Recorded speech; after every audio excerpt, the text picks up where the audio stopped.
அந்த குதிரை பேரன்றது வந்து அந்த 52லயே ஆரம்பிச்சிருச்சு. ராஜாஜி அந்த வேலையை செஞ்சிருக்காரு. அதாவது நீங்க ராஜாஜி இடத்துல இருந்தாலும் இல்லை நான் ராஜாஜி இடத்துல இருந்தாலும் இப்போ கம்யூனிஸ்டுகள் தீகா இவர்களோட ஒரு உடன்பாடு வந்திருக்குமானால் அந்த மாதிரி ஒரு நிபந்தனையை அண்ணா வைத்திருக்க மாட்டார்.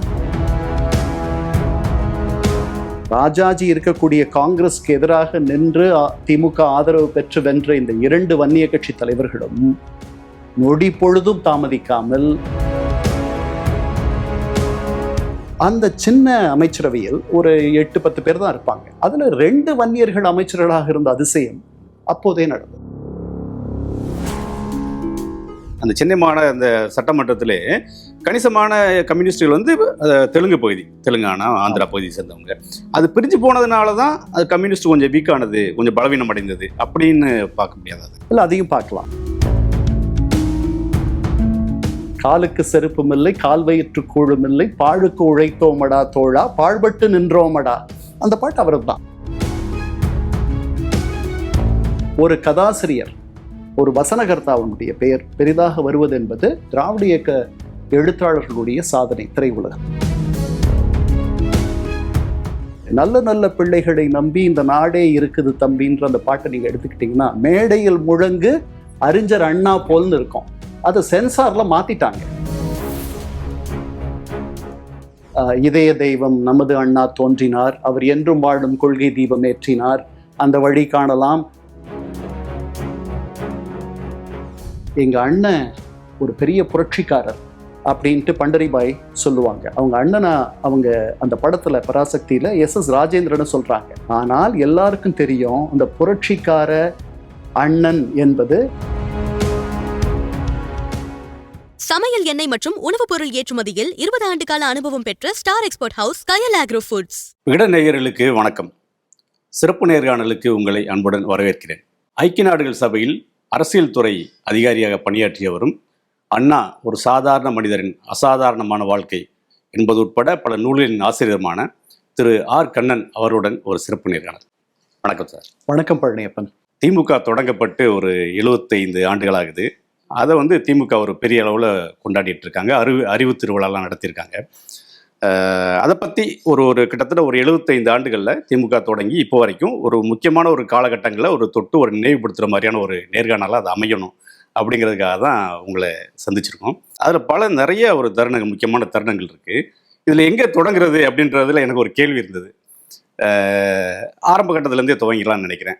1949 பெரியாருடனான கருத்து வேறுபாடு உண்டாகி திமுக அப்படிங்கிற ஒரு புதிய அரசியல் இயக்கத்தை வந்து அண்ணா தொடங்குறாரு. அதுக்கு பிறகு 52 பொதுத் தேர்தல் வருது. அதில் திமுக போட்டியிடலை. அது கிட்டத்தட்ட ஒரு சமூக சீர்திருத்த இயக்கம் மாதிரி தான், அப்படிதான் ஒரு பார்க்கப்பட்டது. ஆனால் 57 தேர்தலில் போட்டிடுறாங்க. ஏன் 52 போட்டியிடலை? தேர்தலில் இறங்குறதுக்கு என்ன காரணம்? 2 முக்கியமான காரணங்கள். 52 தேர்தலில் போட்டியிடாததுக்கு கண்ணதாசன் பதில் சொல்றார். அவருடைய வனவாசத்துல பெரியாருடைய கண்ணை கட்டவே அவர்கள் தேர்தலில் போட்டியிடாத இயக்கம் இது, நாங்கள் தேர்தல் அதிகாரத்தை நாடி போகவில்லை அப்படின்ற அறிவிப்பெல்லாம் அவங்க செஞ்சுட்டு, இது அதாவது ஒரே செடியில் பூத்த 2 மலர்கள், பின்னாடி இரட்டை குழல் துப்பாக்கி அப்படின்ட்டு தீகாவை அண்ணா சொன்னதெல்லாம் நடந்துச்சு. பெரியார் இவர்கள் அரசியல் அதிகாரத்தை தேடி தன்னை விட்டு பிரிந்து விட்டார்கள் அப்படின்ற கருத்தை முன் வச்சார். அதுதான் உண்மையும் கூட. அதுதான் அவரோடு இருந்தால் ஆட்சி அதிகாரத்திற்கு போக முடியாது. ஆட்சி அதிகாரத்தின் மூலமாக பெரியாருடைய சமூக கருத்துக்களிடையே கூட அதிகாரத்திற்கு செய்யலாம் அப்படின்ற ஒரு எண்ணம் பெரியாரை விட மிக இளைஞர்களாக இருந்த அண்ணாவும் அவருடைய தம்பிகளுக்கும் நிறைய இருந்துச்சு.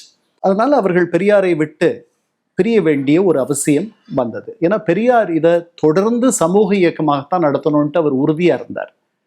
ஆட்சி அதிகாரத்திற்கு போக வேண்டிய தேர்தல் அரசியலுக்கு வந்துட்டோம்னா நிறைய சமரசங்களை செஞ்சுக்கணும் அப்படின்னு நினைச்சார்.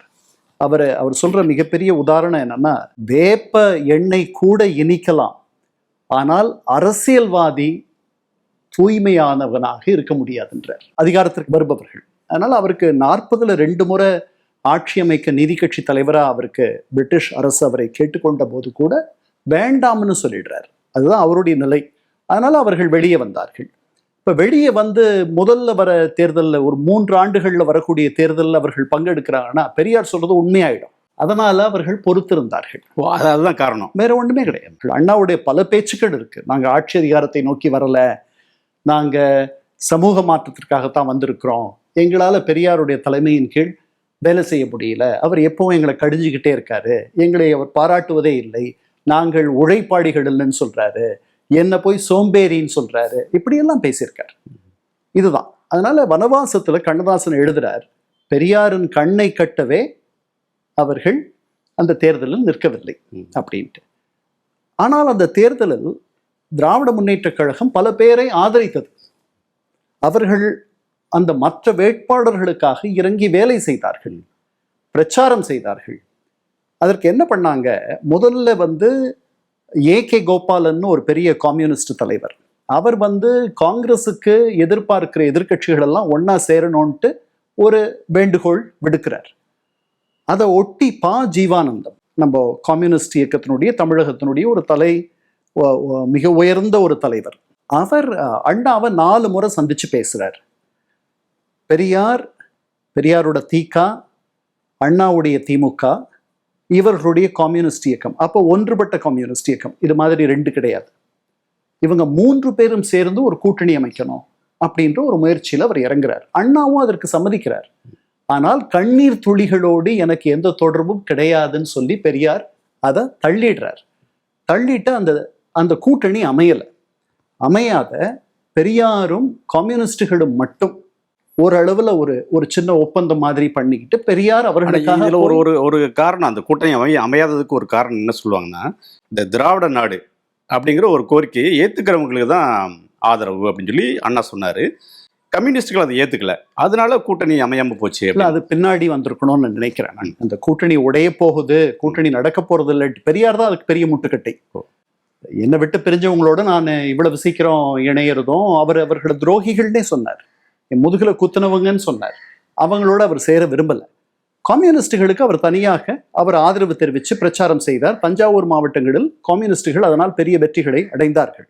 ஏன்னா தஞ்சாவூர்ல கம்யூனிஸ்டுகளுக்கும் ஒரு பெரிய செல்வாக்கு இருந்துச்சு, பெரியாருக்கும் ஒரு பெரிய செல்வாக்கு இருந்துச்சு. அந்த 2 செல்வாக்கும் கூடி வரும்பொழுது அவர்கள் பல இடங்களை வென்றார்கள். காங்கிரஸிற்கு அடுத்து சென்னை ராஜதானியில் மிகப்பெரிய கட்சியாக கம்யூனிஸ்டுகள் வென்றார்கள் அந்த தேர்தலில். அதுக்கு பிறகு போவோம். இந்த மாதிரி ஒரு உறுதிமொழி தந்தா தான் நாங்க ஆதரிப்போம்னு சொல்லிட்டு அதற்கு பிறகு அண்ணா சொல்றார். அதுக்கு முன்னாடி அந்த மாதிரி இப்போ கம்யூனிஸ்டுகள் திக இவர்களோட ஒரு உடன்பாடு வந்திருக்குமானால் அந்த மாதிரி ஒரு நிபந்தனையை அண்ணா வைத்திருக்க மாட்டாருன்னு நான் நினைக்கிறேன். அது நடக்காத பட்சத்தில் சுயேட்சைகளுக்கும் மற்றவர்களுக்கும் ஆதரவு தரணுன்ற ஒரு முடிவு எடுக்கிறாங்க. இந்த தேர்தல் களத்தை நோக்கித்தான் அவங்க நகர்றாங்க, அதுதான் அவர்களுடைய எண்ணம், இலக்கு. அப்போ அதற்கு ஒரு சின்ன முன்முயற்சி மாதிரி அவர்கள் இந்த மாதிரி இந்த ஒப்பந்தத்துல நாங்கள் திராவிட நாடு கோரிக்கைக்கு நாங்கள் வெற்றி பெற்றால் அதற்காக பாடுபடுவோம் அப்படின்ற ஒரு உறுதிமொழியை கையெழுத்து போடணும். 2 வன்னிய கட்சிகளும் பல சுயேட்சைகளும் அதில் கையெழுத்திடுகிறார்கள். ஒரு பிராமணர் உட்பட 100க்கு மேற்பட்ட வேட்பாளர்களை திமுக அதனால் ஆதரிக்குது. 2 பெரிய வன்னிய கட்சிகள் யாருன்னா, காமன்வீல் பார்ட்டின்ட்டு பேர், பொதுநல கட்சி. அந்த கட்சியினுடைய தலைவர் மாணிக்கவேலு நாயக்கர், அவர் அதற்கு கையெழுத்திடுகிறார் அந்த ஒப்பந்தத்தில். இன்னொரு கட்சி உழைப்பாளர் கட்சி, டாய்லர்ஸ் பார்ட்டின்னு பேர், அதுக்கு SS ராமசாமி படையாட்சி தலைவர், அவர் அந்த ஒப்பந்தத்தில் கையெழுத்திடுகிறார். இவர்களை ஆதரித்து திமுகவினர் பிரச்சாரம் செய்கிறார்கள். மாணிக்கவேலு நாயக்கருடைய கட்சிக்கு 6 இடங்களும், ராமசாமி படையாட்சி கட்சிக்கு 16 இடங்களும், வேறு சில திமுக ஆதரவு பெற்ற சுயேட்சைகளும் வென்று வருகிறார்கள். ஆனால் பெரியார் சொன்னது மாதிரியே இந்த ஒப்பந்தத்தில் ஏதாவது அர்த்தம் இருக்கா, இந்த ஒப்பந்தத்தை மீறினா நம்ம என்ன பண்ண முடியும் அப்படின்லாம் பெரியார் கேட்டார். அதே மாதிரி ஆயிடுது. முதல்ல மாணிக்கவேல் நாயக்கர் அந்த ஒப்பந்தத்தை மீறி அவர் காங்கிரஸோடு இணைந்து ராஜாஜி அமைச்சரவை அமைப்பதற்கு தன்னுடைய ஆதரவை தந்து அங்கே இணைந்து அமைச்சராக மாறிவிட்டார். காங்கிரஸ் கட்சியில் இணைந்தார். ஆமா, தன்னுடைய கட்சியை கொண்டு போய் இணைச்சிடுறார். 6 MLA தேவைப்படுது ராஜாஜிக்கு, ஏன்னா அவங்களுக்கு அறுதி பெரும்பான்மை இல்லை. இவர் வர்றது அவர்களுக்கு ஒரு உறுதுணையா இருக்கு. ராமசாமி படையாட்சியும் நம்பிக்கை வாக்கெடுப்பில் ராஜாஜிக்கு ஆதரவாக வாக்களிக்கிறார். ராஜாஜி இருக்கக்கூடிய காங்கிரஸ்க்கு எதிராக நின்று திமுக ஆதரவு பெற்று வென்ற இந்த 2 வன்னிய கட்சி தலைவர்களும் நொடி பொழுதும் தாமதிக்காமல் காங்கிரசிற்கு தங்களுடைய ஆதரவை தந்து விடுகிறார்கள். அதாவது இந்த குதிரை பேரம் ஆட்சி அமைக்கிறதுல பொதுவாக குதிரை பேரன்றது வந்து ஒரு முக்கியமான ஒரு ஃபேக்டராக இருக்கும். அந்த குதிரை பேரன்றது வந்து அந்த 52லே ஆரம்பிச்சிச்சு. ராஜாஜி அந்த வேலையை செஞ்சிருக்காரு. அதாவது நீங்க ராஜாஜி இடத்துல இருந்தாலும் இல்லை நான் ராஜாஜி இடத்துல இருந்தாலும் என்னுடைய அமைச்சரவை என்ன வந்து கவர்னர் ஆட்சி அமைக்க கூப்பிட்டுட்டாரு. எனக்கு அறுதி பெரும்பான்மை இல்லை. எனக்கு இருக்கிறது 152 இடங்கள் தான். 375 பேர் கொண்ட பெரிய சென்னை ராஜதானி சட்டமன்றத்தில் எனக்கு அதில் சரிபாதி வேணும். ஸோ எனக்கு தேவை வந்து கிட்டத்தட்ட ஒரு 185க்கு மேலேயாவது தேவை. எனக்கு ஒரு 30 குறையுது. அந்த 30 எங்கேருந்து வந்தாலும் நான் எடுத்துக்குவேன். உங்களுக்கு என் மேலே என்ன பெரிய எதிர்ப்பு, என்ன என்னுடைய கொள்கைக்கும் உங்களுக்கும் பெரிய எதிர்ப்பு இருக்க முடியும்? நீங்கள் வன்னிய சமுதாயத்திற்காக பாடுபடுபவர்கள், உங்கள் சமுதாயத்துக்கு வேண்டிய பிரதிநிதித்துவம், உங்களுக்கு வேண்டிய எல்லா உதவிகளும் நான் பண்ணுறேன்னு அவர் சொல்கிறார். நீங்கள் அதை நம்பி வந்து சேர்ந்து வேற யார் உங்களை அமைச்சராக்குவா? ஒருவேளை எதிர்க்கட்சிகள்லாம் சேர்ந்து கூட்டணி அமைச்சரவை வருமானால் அதற்கான வாய்ப்பு இல்லை. காங்கிரஸ் பேரியக்கம் இந்தியா முழுக்க அந்த விடுதலைக்கு பின்பு நடக்கக்கூடிய முதல் தேர்தலில் பல இடங்களில் அது விடுதலை பெற்று தந்த இயக்கம் என்ற காரணத்தினால் அவர்கள் வெற்றி பெற்று வந்திருக்கிறார்கள். அவர்களை எதிர்த்து அரசியல் செய்வது என்பது நம்முடைய சமூகத்திற்கு நல்லதல்ல என்ற எண்ணம் கூட அவர்களுக்கு இருந்திருக்கலாம். தெரியல அவர்கள் ஏன் அந்த முடிவெடுத்தாங்கன்ட்டு. பட் நீங்க சொல்றது உண்மை. நான் ஒரு அமைச்சர் பதவி எனக்கு கிடைக்குதுன்றதுனால நான் அந்த பக்கம் போறேன். ராமசாமி படையாட்சி கொஞ்சம் தாமதிக்கிறார், ஆதரவு தெரிவிக்கிறார். ராஜாஜியோடு போய் அவர் சேரவில்லை. அவர் கொஞ்சம் தாமதித்து அடுத்து ஒரு ஆண்டு கழிச்சு 1.5 ஆண்டு கழிச்சு காமராஜர் ஆட்சி அமைக்கிறார். அந்த ஆட்சியில் அவர் அமைச்சராகிறார். 2 வன்னி அமைச்சர்கள் அந்த சின்ன அமைச்சரவையில், அதாவது முதல்ல ஒரு கொஞ்சம் பேர் தான் இருப்பாங்க. அந்த சின்ன அமைச்சரவையில் ஒரு 8-10 பேர் தான் இருப்பாங்க. அதுல 2 வன்னியர்கள் அமைச்சர்களாக இருந்த அதிசயம் அப்போதே நடந்தது. 57 தேர்தலில் வந்து அண்ணா நேரடியாக திமுக களத்தில் இறங்குது, நேரடியாக போட்டிடுறாங்க. ஒரு 15 இடங்களில் வந்து ஜெயிக்கிறாங்க. அதில் வந்து ஒரு ஒரு கணிசமான ஒரு வாக்குகளை பெறுறாங்க. அடுத்ததாக வந்து 62ல் பொது தேர்தல், அதில் 50 தொகுதியில் ஜெயிக்கிறாங்க. இது மேலும் ஒரு நம்பிக்கை கொடுக்குது. திமுக இந்த அளவுக்கு ஒரு வெற்றியை பெறுறதுக்கு அந்த காலகட்டத்தில் என்ன காரணமாக இருந்தது? விலைவாசி உயர்வு அதிகமாக இருந்தது, அரிசி பஞ்சம் கடுமையாக இருந்தது. இதனால காங்கிரஸ் மேலே ஒரு பெரிய அதிருப்தி இருந்தது. அது காரணமா இல்லை திமுக மேலே ஒரு புதிய ஒரு இயக்கம் வருது, திராவிட கொள்கையில் முன் வச்சு வர்றாங்க அப்படின்ட்டு அது மக்களை ஈர்த்ததா? என்ன காரணம்? நான் 2வதுன்னு தான் நினைக்கிறேன். அதாவது இந்த கம்யூனிஸ்டுகள் பெரும்பான்மை காங்கிரஸ்க்கு அடுத்து ஒரு பெரிய எதிர்க்கட்சியாக இருந்தார்கள். பட் அவர்களுக்கு வந்து இந்த மொழி வழி தேசியம் அதில் பெரிய நம்பிக்கை கிடையாது. அவர்கள் அதை அதாவது தமிழன் அப்படின்ற ஒரு பெருமை, இந்த தமிழன் என்ற இந்த தமிழ் உணர்வு என்பதிலிருந்து அவர்கள் விலகி இருந்தார்கள். அவர்கள் வந்து வர்க்க போராட்டம், அதாவது அவர்களுடைய உலகம் வந்து அவர்களுடைய பார்வையில் 2 பட்டிருக்கிறது. வர்க்க போராட்டம். ஸோ உயர்ந்த வர்க்கத்தை சேர்ந்தவர்கள், அவர்கள் முதலாளித்துவ வர்க்கத்தை சேர்ந்தவர்கள், தொழிலாள வர்க்கம், உழைத்து ஓடாகி போன வர்க்கம், அந்த வர்க்கத்திற்காக குரல் எழுப்புவர்கள். அவர்கள் தமிழர்களாக இருக்கலாம், தமிழர் அல்லாதவராக இருக்கலாம். அவர்கள் எல்லாம் அவர்களுடைய கான்ஸ்டிடுவன்சி, அவர்களுடைய அடிப்படை ஆதரவாளர்கள். அவர்களுக்காகத்தான் அவர்கள் இயங்குகிறார்கள். அப்படி இல்லாத தமிழர்களுக்காக ஒரு இயக்கம், அதாவது திராவிட இயக்கம்னு சொன்னாலும் கூட அதில் பெரும்பான்மையாக இருந்தவர்கள் தமிழர்கள். அது தமிழகத்தில் தான், தமிழ் பேசும் பகுதிகளில் தான் அதுக்கு ஒரு பெரிய செல்வாக்கு இருந்தது. தமிழர்கள் மத்தியில் தான் அதுக்கு செல்வாக்கு இருந்தது. தமிழின உணர்வு என்பது உங்களுக்கு 20ஆம் நூற்றாண்டு தொடக்கத்திலிருந்தே தொடங்கிடுது. நம்ம தமிழர்கள், நமக்கு நம்முடைய இசையில் தமிழ் இல்லை, அதுக்கப்புறம் ஆலயங்களில் தமிழ் இல்லை, தமிழுக்கு ஒரு பெரிய உயர்வு இல்லை அப்படின்ற ஒரு எண்ணம் பல பேருக்கு இருக்கு. இசையில தெலுங்கு முக்கியத்துவம் பெறுது, ஆலயங்களில் தமிழுக்கு இடமில்லை, தேவாரம் திருவாசம் கூட ஓத முடியாத ஒரு நிலை இருக்கிறது. இதை சொல்றதுக்கு ஒரு சைவ பெருமக்கள் கூட்டம் ஒரு பக்கம் இருக்கு. தமிழனுக்கு போதிய அளவு பிரதிநிதித்துவமும் தமிழுக்கு உரிய மரியாதையும் இல்லை என்று சொல்வதற்காக ஒரு இயக்கம் தோன்றுச்சுன்னா அது திராவிட முன்னேற்ற கழகம். அந்த இழந்த பெருமையை மீட்டு தரும் இயக்கமாக இதை பல பேர் பார்த்தார்கள். இந்த இயக்கத்தில் இருந்த அத்தனை பேருமே இதனுடைய தலைவர்களே மிக எளியவர்கள், மிக மிக எளிய குடும்பங்களிலிருந்து வந்தவர்கள் இதனுடைய தலைவர்களாக இருந்தார்கள். நம்மோடு தினசரி தோளோடு தோள் கொடுத்து பேசும், தோல் உரசும் சாதாரண சாமானிய மக்கள், நம்மோடு நாம் தினசரி பார்க்கக்கூடியவர்கள், இவர்கள் மேடைகளில் ஏறி ஒருவரை ஒருவர் தலைவராக உயர்த்தி கொள்வதும் பேசுவதும் இது ஒரு பெரிய ஒரு அதிசயமாக ஒரு சாமானிய மக்களுடைய உயர்வுக்கு வழிவகுக்கூடிய ஒரு இயக்கமாக இது தெரிஞ்சது. இதில் இருந்தவர்கள் சாமானியர்கள். அவர்கள் கட்சி தொண்டர்கள் வீடுகளில் தங்கினார்கள், அங்கே சாப்பிட்டாங்க, போனாங்க, வந்தாங்க. முடித்திருத்தும் நிலையங்களில் அவர்களுடைய ஏடுகள் வந்தன. சைக்கிள் வாடகைக்கு விடும் இடங்களில் அவர்களை பற்றிய பேச்சு இருந்தது. தேநீர் கடைகளில் அவர்களை பற்றிய சிந்தனையும் தாக்கமும் அவர்கள் எழுதிய எழுத்துக்களை பற்றிய பேச்சும் இருந்தது. இப்படி அடித்தட்டு மக்களை போய் தொட்ட இயக்கம் கம்யூனிசத்தை தகர்த்து போட்டது. கம்யூனிசத்திற்கு இங்கிருந்த செல்வாக்கை அது சிதைத்தது. கம்யூனிஸ்டுகளுடைய ஆதரவை தன் பக்கம் அது ஈர்த்தது. கம்யூனிஸ்ட் இயக்கத்தை திமுக தகர்த்தது. அவங்களுக்கு மக்களுடைய அவ்வளோ செல்வாக்கு பெருகி தகர்த்துன்னு சொல்றீங்க. ஆனால் அந்த சென்னை மாகாணத்திலிருந்து ஆந்திரா தனியாக பிரிஞ்சு போகுது, கர்நாடகம் ஒரு பகுதி பிரிஞ்சு போகுது, கேரளா பிரிஞ்சு போகுது. இதில் ஆந்திராவில் கணிசமாக கம்யூனிஸ்டுகள் இருந்தாங்க. அந்த சென்னை மாகாண அந்த சட்டமன்றத்திலே கணிசமான கம்யூனிஸ்டுகள் தெலுங்கு பகுதி, தெலுங்கானா ஆந்திரா பகுதியை சேர்ந்தவங்க. அது பிரிஞ்சு போனதுனால தான் அது கம்யூனிஸ்ட் கொஞ்சம் வீக்கானது, கொஞ்சம் பலவீனம் அடைந்தது அப்படின்னு பார்க்க முடியாது. இல்லை, அதையும் பார்க்கலாம். நல்ல கேள்வி, நல்ல அப்சர்வேஷன், நல்ல பார்வை அது. தெலுங்கானாவில் கம்யூனிஸ்டுகள் பெரிய இடத்துல இருந்ததற்கு காரணம் அங்கே நிசாமை எதிர்த்து அவர்கள் ஒரு பெரிய போராட்டத்தை முன்னெடுத்தார்கள். அப்புறம் நான் அவர்களுக்கு மொழி உணர்வு போதுமான அளவு, அதாவது திராவிட முன்னேற்ற கழகம் ஊட்டிய அளவிற்கு அவர்களுக்கு மொழி உணர்வு என்பது அதில் அவர்களுக்கு அது பெரிய முக்கியத்துவம் இல்லை அப்படின்னு நான் சொன்ன போதும் கூட அதை கொஞ்சம் நான் மாற்றிக்கணும். தெலுங்கானாவை பொறுத்த வரைக்கும் தெலுங்கர்களுக்கு என்று ஒரு தனி மாகாணம் இருக்க வேண்டும் என்று போராடியதில் முக்கிய பங்கு கம்யூனிஸ்டுகளுக்கு உண்டு. அதுக்கப்புறம் இந்த வர்க்கத்தை பற்றி சொன்னோம். இந்த ரெட்டி இனத்தைச் சேர்ந்தவர்கள் பெரிய நிலச்சுவாந்தாரர்களாக இருப்பார்கள். கம்மா இனத்தைச் சேர்ந்தவர்கள் எல்லாரும் பெரிய நிலச்சுவாந்தாரர்களாக இருப்பார்களான்னு தெரியாது. அவர்கள்தான் இந்த கம்யூனிஸ்ட் இயக்கத்தினுடைய ஆதரவாளர்கள் அங்கே. அதனால கம்யூனிஸ்டுகளுக்கு அங்கே இந்த ஒன்றுபட்ட சென்னை ராஜதானியில் அதிகமான இடங்களை அவர்கள் வென்றது அங்கே தான். ஆனால் தஞ்சாவூர் டெல்டா பகுதிகளில் அவர்களுக்கு செல்வாக்கு இருந்தது.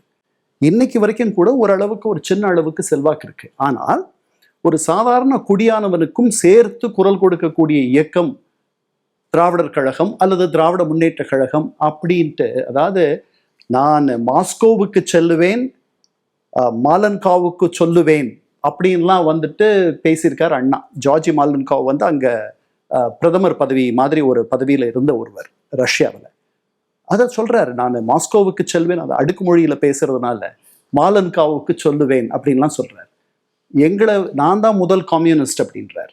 அதனால இவர்கள் அவர்களுடைய அடிப்படை சித்தாந்தத்தையே, அதாவது நாங்கள் உங்களுடைய பொது உடைமை சித்தாந்தத்தை நாங்கள் ஏற்றுக்கொள்கிறோம், அதில் திராவிட என்ற அடைமொழி இருக்க வேண்டும் என்று மட்டும் சொல்லுகிறோம் அப்படின்றார். அப்போ இதுல என்ன பிரச்சனை வந்துட போகுது? அப்போ உங்களுடைய எண்ணங்களையும் நான் சுவீகரித்துக் கொள்ளுகிறேன், இப்போ உங்களுக்கு தனியா ஒரு அடையாளம் இல்லாம பண்ணிடுறேன். இதெல்லாம் தெரியுது. அதனாலதான் அவர்கள் இந்த திராவிட முன்னேற்ற கழகத்தை பெரிதாக வரவேற்கவில்லை. 57 தேர்தலில் இந்த 15 பேர் வென்றார்கள்னு சொன்னீங்கல்ல, அதுல நாவலர் நெடுஞ்செழியன் தோத்து போயிட்டார்.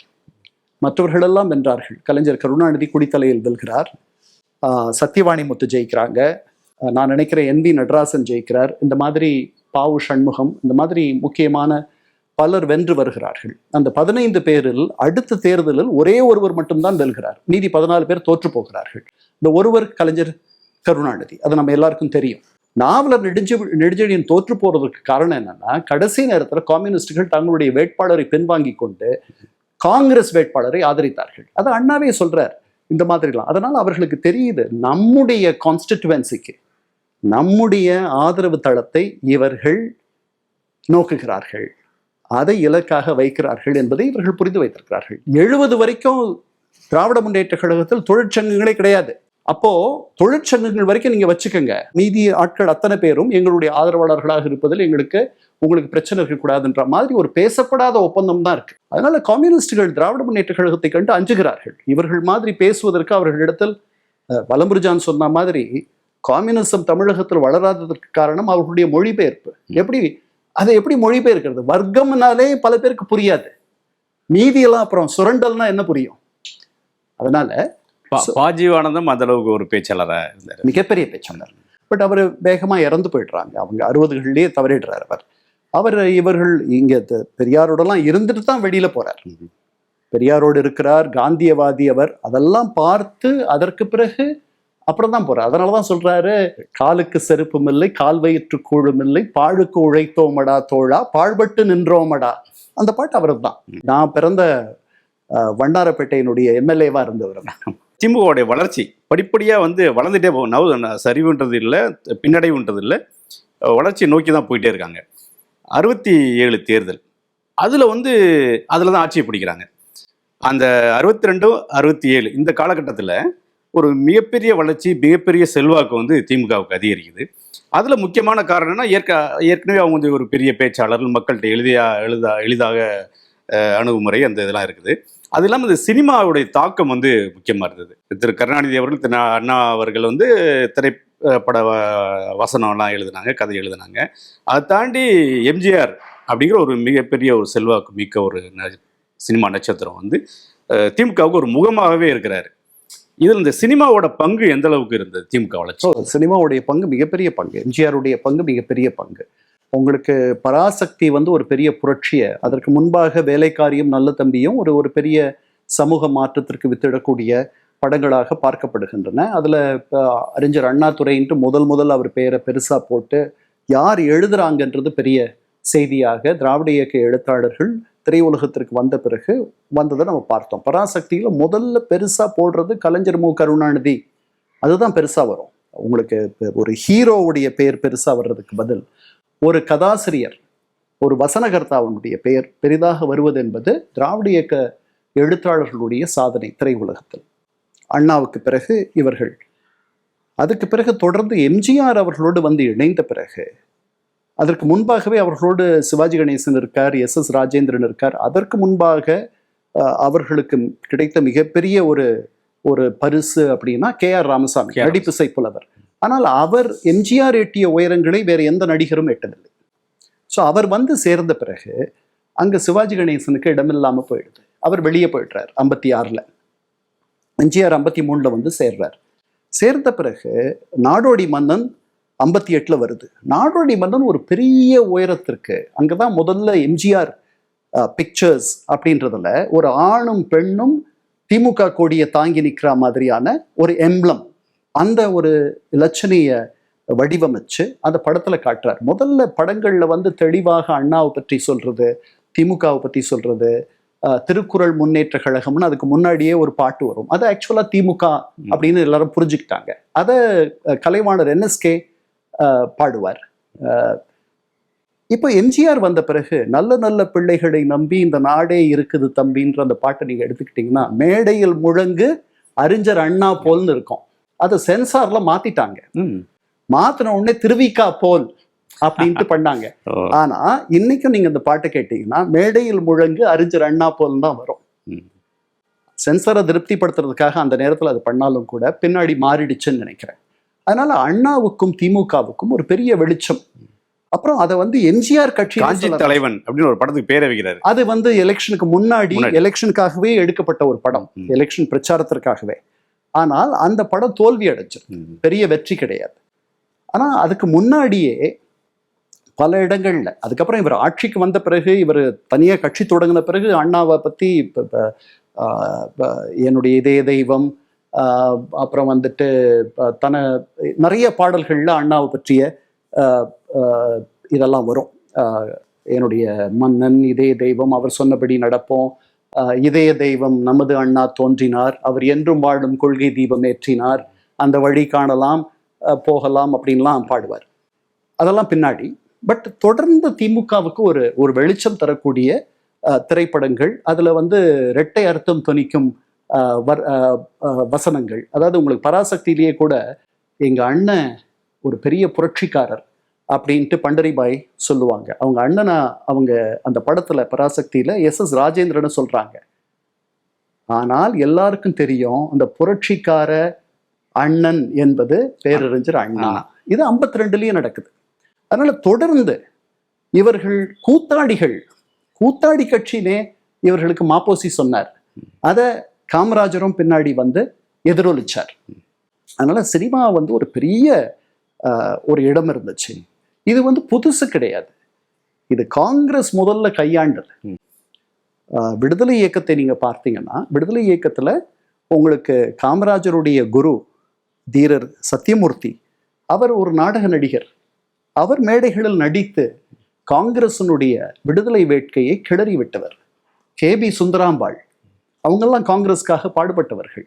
அவர்களெல்லாம் மேடையில் தோன்றியிருக்கிறார்கள், நடித்திருக்கிறார்கள், பாடியிருக்கிறார்கள். அந்த ஃபார்முலாவை அது மறைஞ்சு போய் அதற்கு தேவையில்லை என்று ஒரு எண்ணம் இருந்த பொழுது இவர்கள் அதை கையில் எடுத்துக் கொள்ளுகிறார்கள், அதை கையகப்படுத்தி விடுகிறார்கள். திராவிட இயக்கம் திரைத்துறையை ஒரு 20 ஆண்டுகள் பெருசா போய் ஆக்கிரமிச்சுக்குது. இப்போ திராவிட இயக்க எழுத்தாளர்கள்னு ஒரு பக்கமும், அப்பதான் அந்த நியூ வேவ் சினிமான்னு சொல்லிட்டு பாலச்சந்தர் மாதிரி புதிதாக வருபவர்கள் மத்தியதர குடும்பங்களுக்கு ஒரு ஜனரஞ்சகமான ஒரு படம் அப்படின்ட்டு உங்களுக்கு அந்த மாதிரியான படம், நீர்க்குமிழி, புன்னகை, அந்த மாதிரியெல்லாம் படங்கள் வர ஆரம்பிக்குது. மற்றபடி எல்லா படங்களுமே ஒரு சமூக சிந்தனை உள்ள படங்களா இருக்கும், கேளிக்கை அம்சம் இருக்கிற படமா இருக்கும்.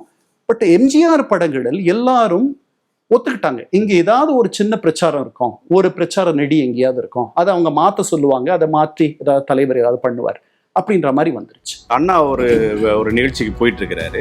ஒரு இடத்துல பொது இடத்துல நிற்கும் போது ஒரு கார்ல வந்து திமுக கொடி கட்டியிருக்கு.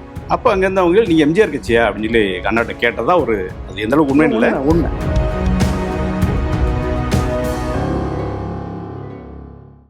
ஆண்டுகளாக உலக நாடுகளுக்கு உயர்தர சமையல் எண்ணெய் மற்றும் உணவுப் பொருட்கள் ஏற்றுமதியில் இந்திய அரசின் ஸ்டார் எக்ஸ்போர்ட் ஹவுஸ் அங்கீகாரம் பெற்ற கயல் ஆக்ரோ ஃபுட்ஸ்.